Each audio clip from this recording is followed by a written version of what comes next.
Alors, j'ai été accusé par monsieur... Oh, je vous accuse pas du tout. Mais je ne vous ai pas interrompu. Non, mais je vous accuse pas. J'espère avoir le même traitement.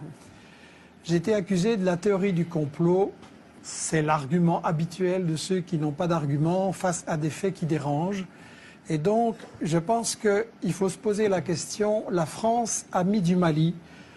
Moi, je dis que dans toute guerre, on nous cache l'histoire et on nous cache les intérêts. Et je voudrais pouvoir expliquer les deux qui me semblent vraiment fondamentaux et totalement occultés dans la version officielle des médias.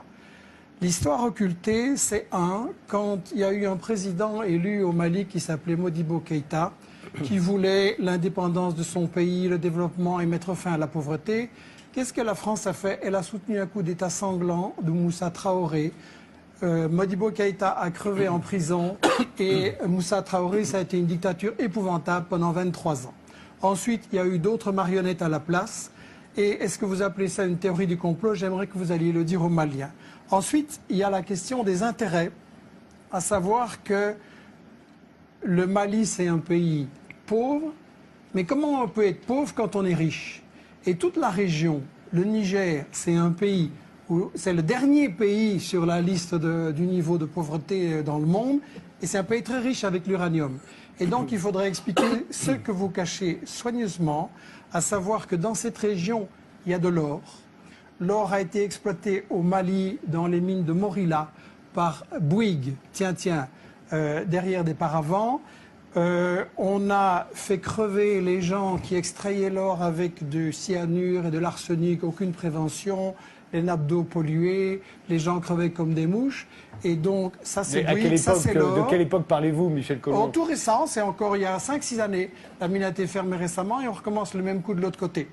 Deuxièmement, l'uranium. Areva est plein de convoitises pour l'uranium du Mali. Et quand on veut voir ce qu'il va en faire, il faut voir ce qui se passe au Niger, le pays le plus pauvre, comme je le disais. Au Niger, Areva, c'est le numéro 1 de l'exportation nucléaire dans le monde.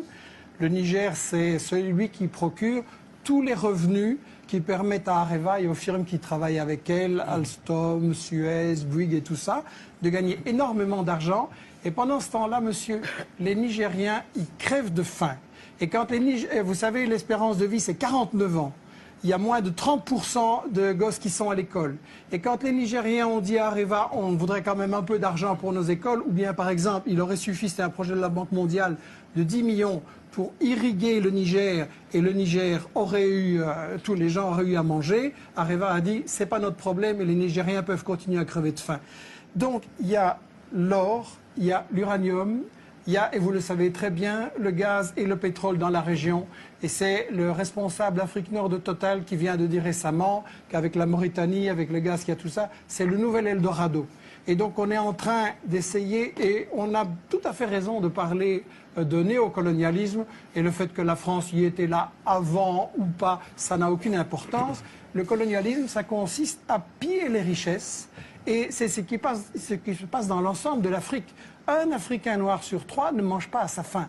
Un Africain noir sur 3 n'a pas accès à l'eau potable. Résultat, pendant la journée qui est en train de s'achever, là, il y a 10 000 gosses dans le monde qui ont crevé parce qu'ils n'ont pas accès à une eau potable. Et la raison de ça, c'est que les multinationales françaises et vos grands amis ou les amis de votre patron, Bolloré, Bouygues, Lagardère, etc., se sont fait des couilles en or pendant que les Africains, ils crèvent de faim.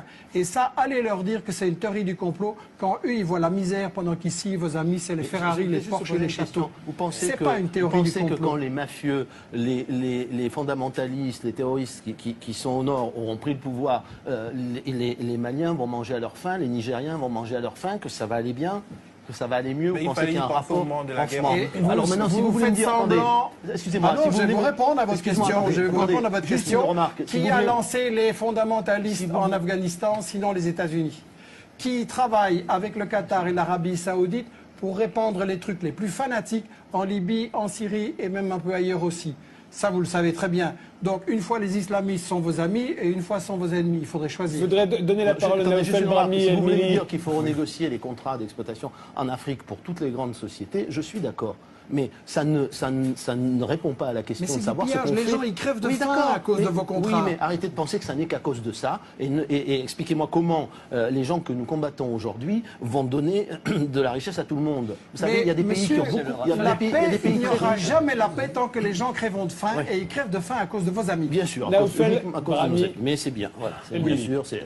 disons- Non, Parlons juste- de Benghazi. Non, on Deux n'a mots. pas le temps aujourd'hui. Malheureusement, juste qui répondent pourquoi, alors à ce moment-là, qui est la question que vous avez Non, mais posée. pourquoi est très simple? Parce que des représentants de la population de Benghazi qui menaçaient d'être massacrés Mais sont les venus- services sont secrets venus- français sont venus étaient voir, 6 voilà. mois avant l'insurrection de Benghazi. Oui. Vous reprenez les mensonges habituels. Non, mais les arrêtez, moi, je services l'ai dit, secrets mais je l'ai français vécu. étaient là Benghazi, 6 arrêtez. mois avant D'abord, l'insurrection. je vous permets Je pas vois de- que votre Attendez. information n'est pas parfaite. Je voudrais Non. sur Benghazi vous donner une Attendez, juste une réponse. Je vous permets pas de me Benghazi, traiter de est-ce que menteur. vous trouvez qu'aujourd'hui la région de Benghazi est tranquille?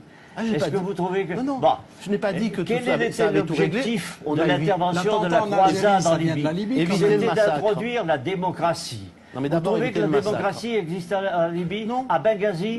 Non, À non, Benghazi, on a évité le là massacre, où 15 monsieur le jours ministre, après le massacre. l'indépendance et Voilà. l'émission Non, mais c'est sûr de que- notre croisade, on a assassiné l'ambassadeur des Oui, oui, États-Unis. mais s'ils avaient... si Voulez-vous Kadhafi me avait- dire où est la démocratie Non, c'est aujourd'hui? pas la démocratie qu'on a introduit simplement. On a évité le massacre. Quel le massacre? Mais Vous avez allez, assassiné, bien pas sûr. vous, pas vous. Vous avez fait assassiner dans des conditions honteuses le colonel Kadhafi. Vous le savez bien comment il a été Oh, traité. non. On s'arrêtera Vous là, savez bien. on s'arrêtera là, j'en suis navré. Je suis indigné parce que On recommence avec le complot. je réfute Sincèrement, la fausse nous, information.